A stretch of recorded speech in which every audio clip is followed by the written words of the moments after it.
Hello viewers, this is Deepak here. हमने हमारे last video में यूनिट नंबर 6 का चैप्टर नंबर 6 जो था कंप्लीट किया था। शायद लास्ट चैप्टर था हमारा समाकलन के अनुप्रयोग। ठीक है, उसी को क्षेत्रकलन भी बोलते हैं। ठीक है, तो वो किया था हमने। उसके बाद यूनिट नंबर 7 स्टार्ट कर रहे हैं हम। यूनिट नंबर 7 है हमारी द्विविमीय ज्यामिति या 2 डायमेंशनल ज्योमेट्री। एक ही चैप्टर है आपका 2D में। ठीक है, यही चलेगा द्विविमीय ज्यामिति। और इसमें से काफ़ी सारे क्वेश्चंस आते हैं आप। ठीक है, तो इनको मैं पार्ट्स में डिवाइड करूँगा। एक ही वीडियो में सारे क्वेश्चंस कंप्लीट नहीं हो पाएंगे। ठीक है, ज़्यादा से ज़्यादा करवाने की कोशिश करेंगे हम, लेकिन फिर भी एक वीडियो में नहीं होगा। ये लगभग आपका 4 से 5 वीडियो लेगा ये। ठीक है, द्विविमीय ज्यामिति या 2D। खूब सारे पार्ट्स है आपके, जैसे वृत्त आ जाएगा आपका इसमें। ठीक है, परवलय आ जाएगा, परवलय। ठीक है, उसके बाद सरल रेखा आ जाएगी, सरल रेखा से संबंधित। ठीक है, और उसके अलावा त्रिभुज है, त्रिभुज के केंद्र हैं खूब सारे, जो भी होते हैं आपके केंद्रक, लंब, अंतर केंद्र, सभी से रिलेटेड प्रॉपर्टीज वगैरह सब चीज़ें ये इसी में आएगी। ठीक है, तो देखो अब देखो फर्स्ट क्वेश्चन है हमारा, वक्र 12y बराबर x की घात 3 माइनस 3x स्क्वायर के किस बिंदु पर स्पर्श रेखा x अक्ष के समांतर है। ठीक है, तो गिवन कर्व दिया गया वक्र का समीकरण है 12y minus x cube minus 3x square. अब इसका क्या करना है मुझे, x के सापेक्ष अवकलन करने पर। क्यों कर रहे हैं, क्योंकि मुझे क्या चाहिए, स्पर्श रेखा की प्रवणता चाहिए। तो x के सापेक्ष अवकलन करेंगे तो क्या आ जाएगा, 12 dy/dx बराबर 3x स्क्वायर माइनस 6x। यहाँ से dy/dx की वैल्यू ये आ गई। पर चूंकि स्पर्श रेखा x अक्ष के समांतर है, तो अगर x अक्ष के समांतर है और ये किसकी प्रवणता होती है, स्पर्श रेखा की, और ये x अक्ष के समांतर रेखा की प्रवणता क्या हो गया आपके लिए, 0। तो dy/dx बराबर क्या आ जाएगा, 0। तो किसके बराबर रखा मैंने, 0 के। और यहाँ से x के दो मान आए, 0 और 2। x बराबर 0 पर y का मान आया 0, x बराबर 2 पर y का मान क्या है, -1। तो कौन से बिंदु मिले मुझे, 2 कोमा -1 बटा, ये मिला। x बराबर 2 पर y का मान -1 बटा 3, 2 पर -1/3, ये ऑप्शन होगा ही नहीं। ठीक है, और 0 पर क्या मिला था, 0, और इसने यहाँ पर दिया है 0 पर 1, तो क्या हो गया, गलत। हाँ, 2 पर 1/3, ये भी गलत, कहीं नहीं, ये भी गलत, तो ये आपका सही। देखो नेक्स्ट क्वेश्चन नंबर 2। यदि बिंदु a, 0, 0, b और 1, समरेखीय। अब समरेखीय की जगह ये संरेखीय होगा, संरेखीय यानी कि एक ही रेखा पर स्थित है। तो a inverse plus b inverse, ये इनवर्स नहीं बोलेंगे इसको, a की पावर -1 प्लस b की पावर -1 का मान क्या होगा। Given points are a, 0, 0, b and 1, 1। यदि तीनों संरेखीय हैं तो इनसे बनने वाले ट्रायंगल का क्षेत्रफल क्या होगा, 0 होगा। अब 3 बिंदु अगर संरेखीय होंगे तो उनसे त्रिभुज बनेगा ही नहीं, बनेगा नहीं तो क्षेत्रफल क्या होगा, 0। तो त्रिभुज के क्षेत्रफल का सूत्र 1/2। फिर यहाँ पर ये सारणिक आ जाएगा आपका, सारणिक determinant a1 a2 a3 b1 b2 b3 और 1 1 1 बराबर क्या आ जाएगा, 0। 1/2 इधर आ गया, ये 0 के पास, तो a1 a2 a3 b1 b2 b3 और 1 1 1 मान रख दो सबके। ठीक है, ये तो हो गया आपका a1 a2 a3, ये b1 b2 और b3 मान रख दो आप यहाँ पर, बराबर 0 मान रख के, और मैट्रिक्स का प्रथम पंक्ति की सापेक्ष कर दो, विस्तार कर दो। ठीक है, ये तो आता ही होगा आपको। विस्तार करके सोल्व करेंगे तो ये मेरे पास 1/a प्लस 1/b की वैल्यू क्या बनेगी, 1। ठीक है, विस्तार मैंने पहली पंक्ति के सापेक्ष किया है, आप चाहो तो दूसरे के सापेक्ष कर लो, तीसरे के सापेक्ष कर लो, चाहो तो पहले स्तंभ के सापेक्ष विस्तार कर लो। विस्तार करना आपको आना चाहिए। ठीक है, मैट्रिक्स अपन पढ़ चुके हैं और इतना तो आना ही चाहिए। ठीक है, तो क्या है आंसर आपका, 1। क्या होगा सही, थर्ड ऑप्शन क्या होगा correct answer, 1। Next question number 3। Question number 3 में पूछा है इसने कि बिंदु 3, 8 का रेखा x प्लस 3y बराबर 7 के सापेक्ष प्रतिबिंब क्या होगा। देखो x प्लस 3y बराबर 7 मैंने रेखा बना दी और बिंदु बना दिया a 3, 8। वास्तव में तो ये ऐसे नहीं दिखेंगे, पर ऐसा मान सकते हैं आप इनको। ठीक है, मान लिया कि रेखा है और रेखा के एक साइड बिंदु है और उसका प्रतिबिंब मुझे दूसरी साइड देखना है, क्योंकि है b और x1 y1। रेखा A B x plus 3y minus 7 बराबर 0 की क्या होगी, लंबवत होगी। अब ये जो प्रतिबिंब को मिलाने वाली जो रेखा है ए बी, ये किसके लंबवत होगी, x प्लस 3y माइनस 7 बराबर 0 के।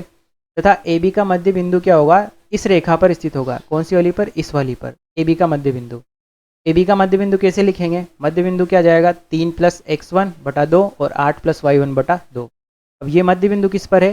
रेखा पर स्थित है, तो ये इसको क्या करेगा? सेटिस्फाई करवाया मैंने। सेटिस्फाई करवाने से मुझे ये इक्वेशन प्राप्त हुई। ठीक है, x1 + 3y1 + 13 बराबर 0। ठीक है, अब ये प्रतिबिंब था। अब ये जो लाइन मिली ना मुझे, ये वाली लाइन, ये कौन सी वाली लाइन का समीकरण मिला? इस वाली लाइन। अब ये प्रतिबिंब इसी पर स्थित था। ठीक है, और x1 y1 के मान ये यहाँ पर, ये x1 y1 आप मान सकते। मैं इनको क्या करूँगा, यहाँ पर पुट कर करके, अगर आप जब इसको रख के देखोगे, चेक करोगे आप वैल्यू रख के, तो ये किससे सेटिस्फाई होगा? थर्ड वाले ऑप्शन से सेटिस्फाई हो रहा है। कौन सा ऑप्शन सही होगा आपका? थर्ड ऑप्शन क्या होगा? करेक्ट आंसर होगा। और सापेक्ष प्रतिबिंब निकालने का आपका एक डायरेक्ट फॉर्मूला भी होता है, चाहो तो आप फॉर्मूले से निकाल सकते हो। देखो नेक्स्ट क्वेश्चन है हमारा क्वेश्चन नंबर 4। क्वेश्चन नंबर 4 में इसने दिया है कि निम्न में से कौन सा वक्र परवलय y² बराबर 4ax को समकोण पर काटेगा। अब सॉल्यूशन तो देखो डायरेक्ट है कि x² बराबर 4ay और y² बराबर 4ax परस्पर क्या करते हैं? समकोण पर एक दूसरे को काटते हैं। डायरेक्ट आपको ध्यान रखना है कि ये दोनों परवलय हैं। ठीक है, कुछ इस प्रकार बनते हैं। तो बनेगा आपका ऐसे, एक बनेगा ऐसे। ये आपस में कैसे काटते हैं? समकोण पर काटते हैं। ठीक है, ये आपको डायरेक्ट ध्यान रखना है। इसके अलावा मैं बता रहा था आपको कि वक्रों के मध्य कोण कैसे देखते हैं। तो वक्रों के मध्य कोण कैसे देखोगे आप? मान लो आपको किसी बिंदु पर x1 y1 पर दोनों वक्र जो हैं आपके प्रतिच्छेद कर रहे हैं। पहला वक्र तो है आपका y बराबर f1x, दूसरा है आपका y बराबर 2x वक्र। इस वाले वक्र और इस वाले वक्र पर, इस बिंदु पर आपको क्या चाहिए? स्पर्श रेखाएं चाहिए। उन स्पर्श रेखाओं के मध्य कोण निकाल लो। ठीक है, वही क्या हो जाएगा? वक्रों के मध्य कोण। या इसी बिंदु पर इसका और इसका दोनों का अभिलंब निकाल लो। उन अभिलंबों के बीच में जो कोण होगा वही इन वक्रों के बीच कोण हो जाएगा इस बिंदु के। तो यहाँ पर आपका आंसर क्या होगा? x² बराबर 4ay। वक्रों के मध्य कोण आप कैसे देखते हो? स्पर्श रेखा के बीच में कोण या उन स्पर्श रेखाओं के अभिलंब कोण को ही हम क्या कहते हैं? वक्रों के मध्य कोण। Next question number 5। यदि दीर्घवृत्त x² बटा a² प्लस y² बटा b² बराबर 1 के संयुग्मी व्यास के सिरों p और q है, सिरों नहीं है, सिरे होगा, ये सिरे p और q है। अब pq के मध्य बिंदुओं का बिंदुपथ x² by a² plus y² by b² बराबर लैम्डा हो, तो लैम्डा बराबर किसके होगा? तो ये सबसे पहले तो मैंने क्या बनाया कि दीर्घवृत्त, देखो दीर्घवृत्त बना दिया। दीर्घवृत्त पे दो बिंदु ले लिए, एक तो बिंदु ले लिया P, एक ले लिया Q। P के मैंने प्राचल निर्देशांक माने a cos phi b sin phi. इसी प्रकार बिंदु Q के प्राचल निर्देशांक क्या हो जाएंगे? -a sin फाई और b cos फाई। ठीक है, अब ये कह रहा है कि PQ के मध्य बिंदु का बिंदुपथ ये है। अब बिंदु P तो ये हो गया मेरा, ठीक है, और बिंदु Q ये रहा। अब इसका मध्य बिंदु M क्या आ जाएगा? a cos phi minus sine phi बटा 2, यानी कि a cos फाई प्लस ये माइनस a साइन फाई बटा 2 और comma p sine phi plus cos phi बटा 2। ये मध्य बिंदु M लिख दिया मैंने। अब अकॉर्डिंग टू क्वेश्चन इसका बिंदुपथ x² बटा a² प्लस y² बटा b² बराबर क्या है? ले। अतः बिंदु M रखने पर, ठीक है। अब इसको, ये मध्य बिंदु किस पर स्थित है? इस पर स्थित है, इस वाले वक्र पर। तो ये इसको क्या करेगा? सेटिस्फाई करवा दिया, बराबर में लैम्डा। इसको सोल्व करेंगे, कुछ कटेगा कुछ बचेगा, फाइनली लैम्डा का मान क्या जाएगा? 1/2। क्या आंसर होगा आपका? 1/2। Next question number 6। अति परवलय 9x² माइनस 16y² बराबर 144 के लिए सत्य कथन कौन सा हो? गिवन इक्वेशन ऑफ अति परवलय की दी गई समीकरण है 9x² माइनस 16y² बराबर 144। 144 का सभी पदों में भाग लगा दिया, तो 9x² बटा 144 माइनस 16y² बटा 144 बराबर 1। के बाद कुछ कट रहा था, ये 9 से काट दिया, ये 16 से काट दिया, तो क्या बना? x² बटा 16 माइनस y² बटा 9 बराबर 1। यहाँ से अगर मैं इसकी तुलना करूँ तो a का मान तो क्या है? 4 और b का मान 3। ठीक है, अति परवलय का समीकरण है, तो जनरल समीकरण क्या होता है? x² बटा a² माइनस y² बटा b² और बराबर 1 जनरल समीकरण होता है। केंद्रता E बराबर √1/√1+b² बराबर मान रख देंगे ए और बी का। तो ई का मान कितना है मेरा 5/4 और इसने कितना दिया था 5/4। तो ये क्या हो जाएगा सही आंसर। चला नाभिलंब चेक कर लो, नाभिलंब कितना आएगा आपका 9/2, जबकि यहाँ क्या दे रहा है 9/4। ठीक है, तो सही आंसर कौन सा होगा, उत्केंद्रता इसकी क्या आ जाएगी 5/4। यहाँ से बेसिक बेसिक क्वेश्चन पूछता है परवलय से इंट्रोडक्शन।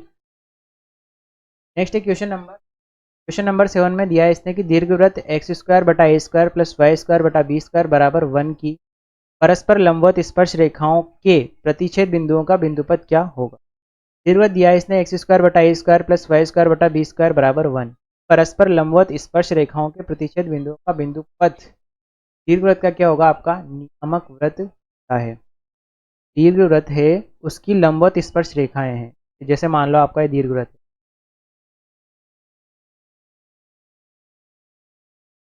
क्या आपका दीर्घवृत्त है। अब इसकी लंबवत स्पर्श रेखाएं जैसे एक तो मान लो इस बिंदु पर है, एक इस बिंदु पर आई, इनका इनके मध्य कोण क्या है 90 डिग्री। अब जैसे ये तो इन दो बिंदुओं पर थी, ऐसे अगर आप सब पे निकालोगे ना तो आपका एक क्या बनेगा वृत्त बनेगा, क्या बनेगा वृत्त।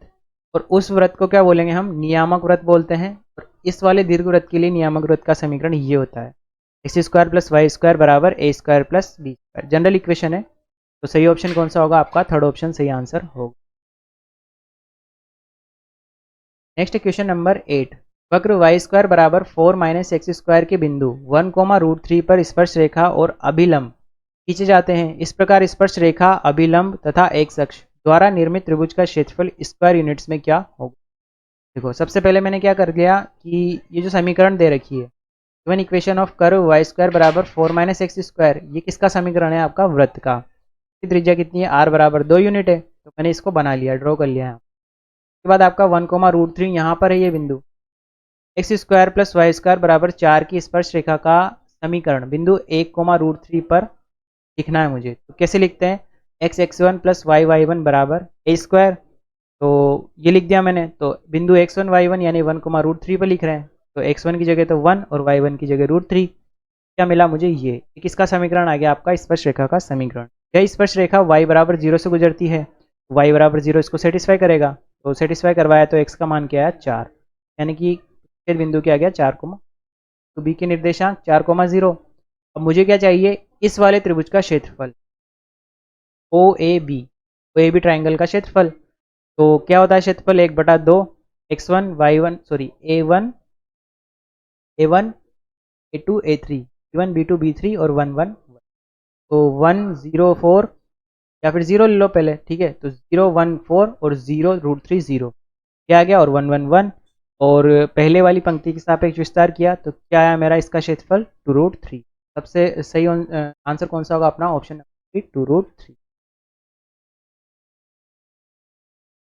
देखो अगला क्वेश्चन है हमारा क्वेश्चन नंबर 9, उस बिंदु का बिंदुपथ ज्ञात कीजिए जिसकी दो भुजाओं 3, 0 और -3, 0 से दूरी का अंतर क्या हो 4।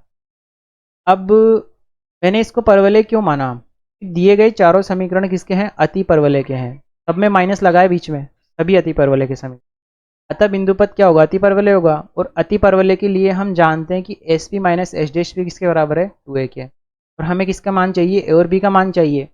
अब देखो ये जब अति परवलय है तो अति परवलय की नाभियां क्या होती है आपकी a, 0 और -a, 0 एस और एस डैश, और शीर्ष क्या होते हैं a, 0 और -a, 0। ठीक है, अब ये जो इसने निर्देशांक दिए ना 3, 0 और -3, 0 ये किसके हैं आपके नाभियों के निर्देशांक।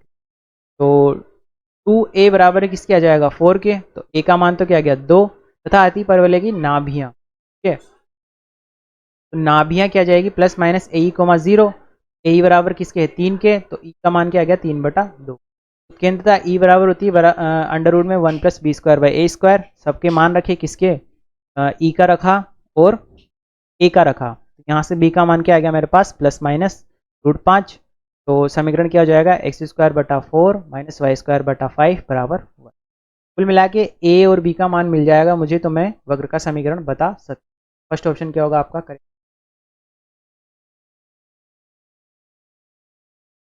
नेक्स्ट है हमारा क्वेश्चन नंबर 10, दो वृत्तों x square plus y square minus 2x plus 3y plus 1 बराबर 0 और x square plus y square plus 4x plus 3y plus 2 बराबर 0 के मध्य उभयनिष्ठ जीवा की लंबाई क्या होगी। ये इन एग्जाम्स में पूछा गया क्वेश्चन। आरपीटी 1990-99, कुरुक्षेत्रा सी 1996, एमपीपीटी 2000 और डीसीई एग्जाम 2007, इन एग्जामों में पूछा गया क्वेश्चन है। तो देखो ये दो व्रत हैं, ठीक है, और इनकी उभयनिष्ठ जीवा ये पी क्यू और इसकी लंबाई इसने पूछी है। वृत्तों के समीकरण दिए हैं C1 और C2 के। मान लिया वृत्त मैंने S1 तो क्या है ये वाला और S2 क्या है ये वाला। अब उभयनिष्ठ जीवा पी क्यू का समीकरण क्या होता है आपका S2 माइनस S1 बराबर 0। तो S2 में से S1 को घटा दो तो क्या मिला मुझे उभयनिष्ठ जीवा पी क्यू का समीकरण 2x प्लस 1 बराबर 0। अब देखो यहाँ पे जनरल इक्वेशन दी है। अब जनरल इक्वेशन से आपको ये एक तो केंद्र और एक त्रिज्या और दूसरे वाले के केंद्र दूसरे वाले की त्रिज्या जनरल इक्वेशन से लिखनी आनी चाहिए, ठीक है। जनरल इक्वेशन होता है आपका x square plus y square plus 2gx plus hxy भी आता है यहाँ xy plus 2gx plus 2fy plus बराबर 0। ये होता है आपका जनरल इक्वेशन, ये भी आता है यहाँ। तो और इसका केंद्र क्या होगा आपका इस वाले वृत्त का माइनस क्या होती है रूट में जी स्क्वायर प्लस एफ, ठीक है। दो सूत्रों से आप C1 C2 के मान और त्रिज्याएं निकाल सकते हैं, लिख दिया मैंने यहाँ पर। अब यहाँ C1m बराबर C1 से उभयनिष्ठ जीवा 2x प्लस 1 बराबर 0 की लंबवत दूरी C1m, ये बिंदु ये जो है ना बीच वाला ये कौन सा बिंदु है m बिंदु है। C1m बराबर C1 से उभयनिष्ठ जीवा जो है अपनी ये वाली जीवा लंबवत दूरी C1m, तो ये वाली दूरी निकाली मैंने, कौन सी वाली ये वाली, ठीक है। ये दूरी कितनी आ जाएगी 1/2 सूत्र से निकाला है लंबवत दूरी के सूत्र से। तो पी क्यू का मान क्या जाएगा यहाँ पर पी एम के बराबर। अब देखो पी एम मुझे पूरी पी क्यू का चाहिए तो पी एम का कितना कर दूंगा 2 गुना, और पी एम का अगर मैं इस ट्राइंगल से देखूँ, इस ट्राइंगल से एक समकोण त्रिभुज हो गया, ये आपका हो गया क्या कर्ण, और इसको आधार बोल दो इसको लंब बोल दो, तो क्या आ जाएगा C1p का होल स्क्वायर माइनस C1m का होल स्क्वायर। सोल्व करोगे तो क्या आएगा 2√2। तो ये ऑप्शन कौन सा होगा सेकंड वाला 2। इसमें काफ़ी सारे कॉन्सेप्ट लग गए इसी एक ही क्वेश्चन में। एक तो ये लगा कि उभयनिष्ठ जीवा का समीकरण कैसे निकाला, ये लगा। एक उसके बाद वृत्त के जनरल इक्वेशन से आपको केंद्र और त्रिज्या निकालने आनी चाहिए, उसके बाद आपको लंबवत दूरी निकालने आनी चाहिए, उसके बाद आपको समकोण त्रिभुज देखना आना चाहिए। काफ़ी अच्छा क्वेश्चन था, ठीक है। तो आज वाले वीडियो में यहीं तक कर रहे हैं, मिलते हैं अगले वीडियो में इसी चैप्टर के साथ या इसी यूनिट के साथ, ठीक।